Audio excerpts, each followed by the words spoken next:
Kita akan bahas mengenai prospek dari BTPS. Jadi kalau misalnya my friends belum pernah mendengar BTPS, ini saya sudah share screen, my friend bisa lihat, BTPS ini dulu waktu awal-awal IPO, dia ini sering dikaitkan, sebagai bank, syariah yang memang fokusnya di ultra mikro, yang memang bisa memberikan, return paling besar ya, dari sisi penyaluran kredit karena ultra mikro. Dan pada saat itu setelah IPO sampai dengan,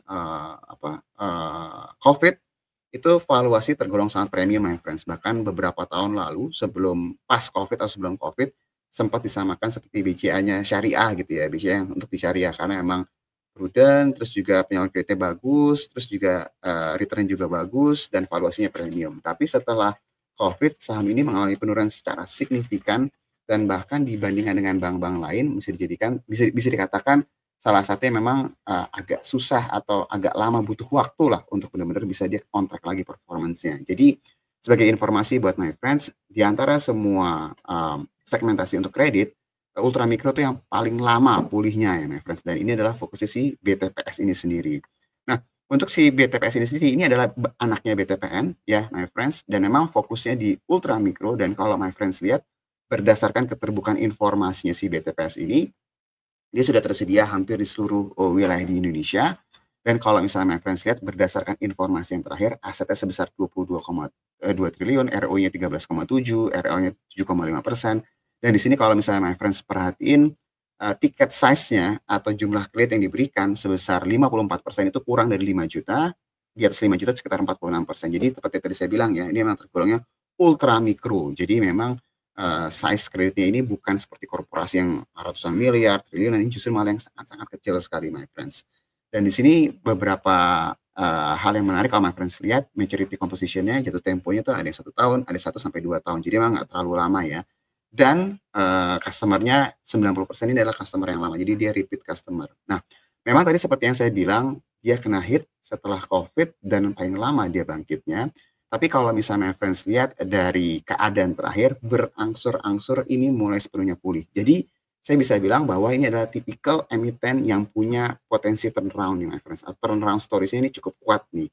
Jadi memang pasarnya mungkin nggak terlalu banyak yang lagi bahas ini, atau mungkin belum dapat, spotlight ya. Tapi kalau dilihat dengan apa yang dilakukan sama emiten saat ini, apabila semuanya berjalan dengan baik dan on track, harusnya turnaround story-nya akan sangat kuat nih my friends. Jadi kalau misalnya my friends lihat, di sini saya akan coba lihat di bagian income statement-nya.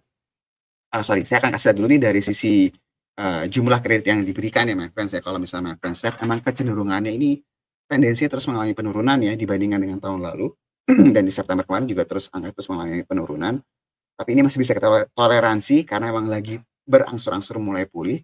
Tapi yang cukup menarik dari sisi kinerja keuangannya di sini kalau misalnya my friends perhatiin, meskipun dari sisi top line-nya, di margin-nya di sini my friend bisa lihat ya margin income-nya di sini mungkin angkanya lebih rendah dibandingkan dengan tahun lalu, meskipun tidak terlalu signifikan, tapi berangsur-angsur dari sisi bottom line-nya, dari sisi profit after tax-nya ya my friends, kalau my friends lihat, di sini angkanya mulai mengalami kenaikan cukup signifikan.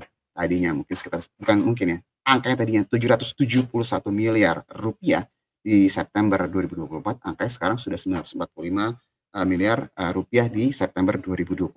Jadi meskipun top line-nya itu belum sepenuhnya, naik dibandingkan dengan tahun lalu, tapi bottom line ini terus mengalami perbaikan. Ini salah satu faktornya adalah kalau my friends lihat, di sini nih my friends nih. Jadi kalau di bank itu kan kalau kreditnya macet mereka harus putihkan ya atau di write off ya. Jadi ini biaya pemutihannya itu sudah berangsur mengalami penurunan signifikan nih dari September 2024 menjadi September 2025, ini angkanya sudah sangat-sangat signifikan. Tadi seperti saya bilang, kalau ini semuanya on track, BTPS ini akan menjadi salah satu emiten yang akan dapat spotlight karena turnaround story ini cukup kuat sekali nih my friends. Nah ini kalau misalnya nanti dari sisi teknikalnya mungkin tadi Iwan juga sempat bahas ya, saya cuma mau kasih lihat bahwa di sini kalau my friends lihat, dari 2020 angkanya sempat,